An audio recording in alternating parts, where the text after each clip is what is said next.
sinasabi ng hindi po pwede? Hindi ba kayo makaintindi? Hina utak nyo ah. Bakit hindi kami pwede makiinom? Uhaw na kami. Amin lang to. Tsaka hindi pa. Para sa ating lahat yung tubig na yan. Oo nga! Pero kailangan nating irasyon ang tubig dahil konti lang ang supply. Pero bakit mas madami yung tubig mo kaysa sa amin? Oo nga. Kanina ka pa umiinom dyan. Kami naman. Mga animal, syempre, mas kailangan kong uminom ng mas maraming tubig para may makaisip ako ng paraan kung saan tayo kukuha ng tubig. Ha? Kaya titiis muna kayo. Tayo pala. Tandaan nyo, ang ginagawa ni Hugot ay para sa ating mga taga-Basagana Farms. Kaya din muna kayo! Baboy! Baboy! Baboy! I hate you. Paano na tayo nito? Baka tuluyan na tayo mamatay sa uhaw. Oo nga. Gusto ko sana lumipat para makahanap ako ng mainom. Pero wala akong lakas dahil sa uhaw eh. Ano ba? Huwag mo nga kaming lokohin. Hindi ka naman talaga nakakalipad eh. Bakit kayo nagdududa sa akin? At sa ano mas malaking issue? Saan tayo kukuha ng tubig o yung flyings ko? Oo nga. Baka may tubig na tayo ngayon kung nandito lang sana si Sally. Saan na ba si Sally? Nasaan na ba si Sally? Sally! Nasaan na ba si Sally? Ay, naku, yan na si Annie. Alam mo, humingi kaya tayo ng tulong sa kanya. Malamang naman, bibigyan niya tayo ng tubig, di ba? Naku.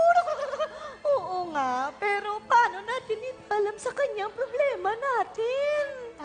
Di kausapin natin siya. Total naman alam niya nang nakakapagsalita tayo, di ba? Hoy, ano ka ba? Gusto mo din bang paalisin dito kagaya ng ginawa ni Hugot kay Sally? Ay, mali. Mano ka na rin? Ano? Kabalo eh.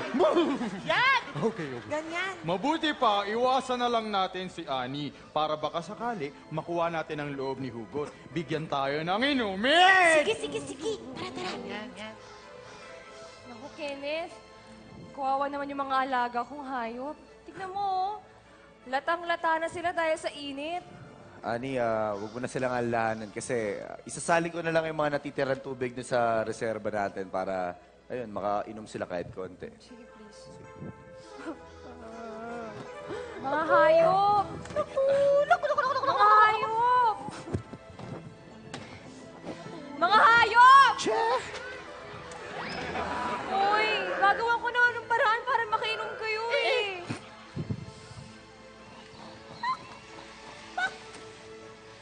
Inasan! Bakit ba kayo lumalayo sa akin? Naligo naman ako ah! Naligo ako! Huwag ka lumapit sa akin! Wala naman akong ginagawang masama sa inyo. Bakit ba kayo umiiwas sa akin? Hindi kasi kami pwede makipag-usap sa'yo. Eh, paano na yan? Eh, kinakausap mo na nga ako ngayon, di ba? Oo nga, ano? Aesthetic na lang! Huy, inasal. Hindi ba tandang lang yung nagtumitilaok? Diba? Kasi napaparanoid na ako sa'yo, Annie. Layo mo na ako, please. Hindi pwedeng makita ni Hugot na nakikipag-usap ako sa'yo.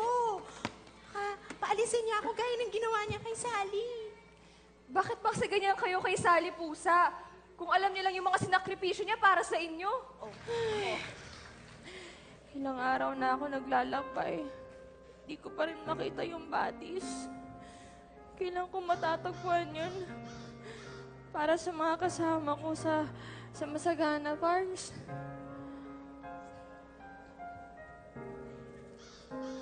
Teka. Luntian na yung mga dahon ninyo sa paligid. Ibig sabihin, may tubig na dito. Tama ka, galang pusa.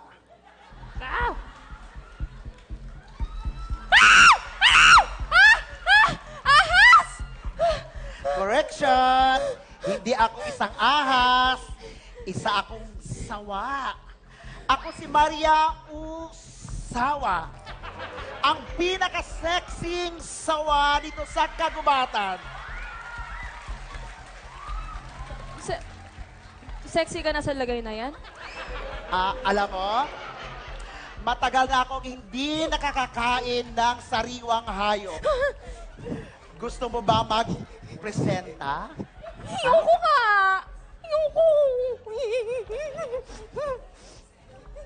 Okay, wag kang mag-alala. Gusto kita. Hindi kita kakainin. Teka, ano ba talagang gawa ng isang galang pusa dito sa kagubatan? Hinahanap ko ang batis. Oh! Teka, alam mo kung saan mapupuntahan yun? Oo naman. Ako pa ba? Lahat ng kasulok-sulukan dito, lahat ng pasikot-sikot dito sa kagubatan, alam ko kung saan yon. Dahil ako ang may alam at makapangyarihan ako dito. Naku, wag na. Ano, hindi, ayaw kitang abalahin eh. Kahit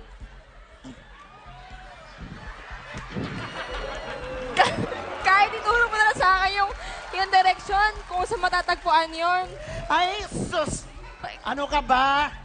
Small thing. Malit na bagay lang yan. Alam ko kung saan dito. Nandoon lang ang batis. Meow! Tara, samahan kita. Takpan mo muna yan! Hindi mo yan.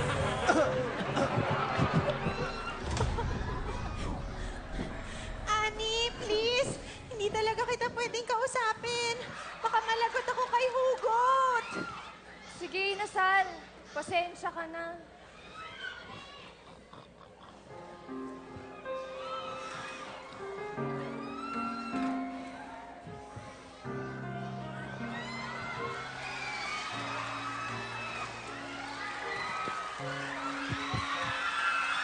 Grabe. Nagbuhos na ako na mainom nila. Pero bakit parang malungkot ka ba din? Dahil ba dun sa nakita mo kanina? Ang sagwa eh. Medyo. Naku, ayaw kasi ako kausapin ng mga alaga ko. Ganun ba? Nakakausap mo yung mga hayop? Ay, hindi. Ibig kong sabihin, Ano? Tao po! Tao po! Tao! buti na lang. Sino po sila? Ako naman. Excuse me po. Ako po si Kiefer. Kiefer. May alok po sana ako sa inyo eh. Ay, alam mo, Kiefer, parang may kahawig ka. Oo nga eh. Parang kamukha mo yung idol ko, yung Ravenna na si Gabriel. Ay, teka. Hindi ba malapit na ipalabas yun sa GMA? Yung Mulawin versus Ravenna. Oo. Balita ko nga, kamukha at singwapo ko yung hari ng Halconian, si Gabriel. Uy! Ay, nako, dun ka. Tsaka balita ko, malapit ng palabas yun sa GMA Telebabad. Kaya tuloy lang ang laban para sa pag-ibig at katarungan. Ay, naku, aabangan po namin yan, Papa Denny. Ay, ano po, Kiefer po. Kiefer. Ayan. Pero anong pakay mo dito sa Masagana Farm? Ang totoo niya, naparito ako kasi meron akong gustong solusyon para sa tag-init. Ay, buti na lang po, Sakto. sakto po yung dating mo kasi yung supply ng tubig namin naubusan dahil sa init. Oo, tsaka nanunuyo na yung mga tanim namin at nauuhaw na rin mga alaga naming hayop. Ano bang magagawa natin para magkatubig? Ako, pasensya na kayo ha. Wala akong may tutulong sa problema niyo sa tubig. Pero kung nainitan kayo, may solusyon ako para sa inyo tsaka sa mga alaga. O ayan, tikman nyo na yung langit. Bili na kayo ng langit, ice candy. Teka. Akala ko naman kung ano gagawin mo. Po-promote ka lang pala ng ice cream. Teka, hindi ice cream to. Ice candy. Ice candy All pala. natural ice candy. Pwede ito sa mga alaga ninyo. Ay, talaga po ba? Ice candy? Sige, Bago papasubukan yun, ko. Barbie, oh! Mali. Ay, mali pala, mali. Oh, try mo na. Dilaan mo kaya, dilaan. Tikman mo yung ice candy niya. Ayan! Ayan. Masarap yan, masarap Ayan, yan. mukhang nagustuhan ni Barbie. Ay, nung mga hayop po pala. Sige po, pabili na po lahat ng ice candy mo dyan. Baka sakaling maibsan ito yung uhaw ng mga alaga. O sige, o mga hayop, eto na yung ice candy ninyo. Ay,